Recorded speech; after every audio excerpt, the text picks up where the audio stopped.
Nurse, ano na po bang nangyayari rin dyan? Malalim ang natamong sugat. Yan. Ano sabi mo? Malalim tong sugat mo. Doktor tayo.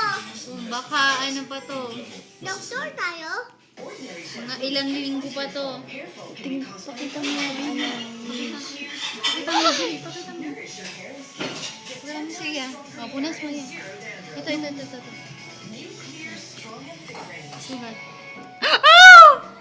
Siya. Sakit. Hindi. Din mo din. Wag! Okay na? No,